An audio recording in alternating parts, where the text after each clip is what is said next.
देश में कोरोना का नया वेरिएंट दस्तक दे चुका है। इसके बाद लोगों में एक बार फिर दहशत बन गई है। केंद्र सरकार की एडवाइजरी के बाद तमाम जिलों और अस्पतालों के लिए दिशा निर्देश जारी कर दिए गए हैं। वहीं ठंड बढ़ने से खांसी जुकाम और सामान्य फ्लू के मरीज भी बढ़ गए हैं। सामान्य खांसी जुकाम होने पर भी लोग अस्पतालों में पहुंच रहे हैं और डॉक्टर से कोविड जांच कराने की मांग कर रहे हैं। जी मैम, बिल्कुल आप सही बोल रही हैं। इसमें पैनिक सिचुएशन थोड़ी सी तो है।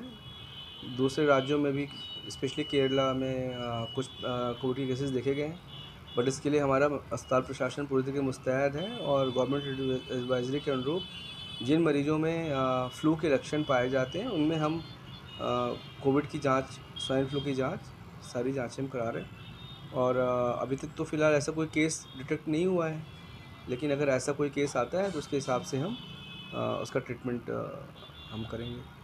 आप बुखार की गोली तो इतना नहीं बोलेंगे, हमेशा तो ऐसे भी डॉक्टर को दिखा करनी चाहिए।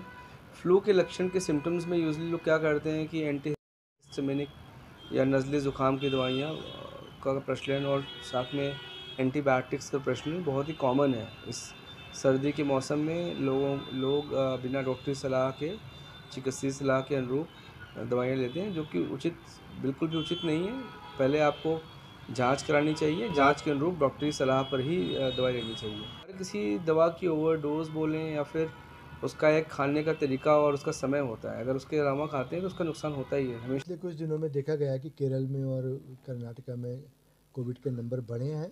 उसको लेकर हमारी कल एक नेशनल कमेटी की मीटिंग भी हुई थी और आज स्टेट कमेटी की मीटिंग भी हुई है, जिसमें सब यही देखा गया है कि अभी तक हमारे उत्तराखंड में ये कोई भी केस नहीं पाया गया है और इसमें हम लोग अलर्ट रहें। आप लोग के माध्यम से सभी से अपील है कि मास्क का उचित उपयोग करें और भीड़ भाड़ वाली जगह पर जाने से बचें, लेकिन पैनिक होने की कोई आवश्यकता नहीं है।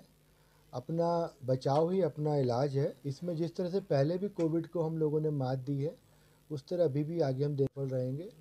कोई ये जो नया वेरिएंट है, ओमिक्रॉन का ही एक आगे का वर्जन है, लेकिन इसमें अभी तक कोई ये ज़्यादा गंभीर है या ज़्यादा तेज़ फैलता है, ऐसा कुछ भी नहीं देखा गया है।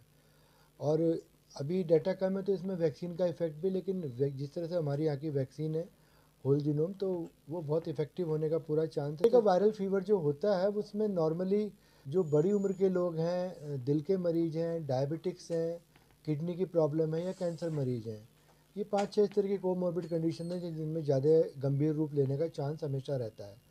इसी तरह कोविड में भी हमने पहले भी देखा है कि कोमॉर्बिड कंडीशन वाले मरीजों में ज़्यादा गंभीर स्थिति बनी। लोकल 18 के लिए देहरादून से हिना आजमी की रिपोर्ट।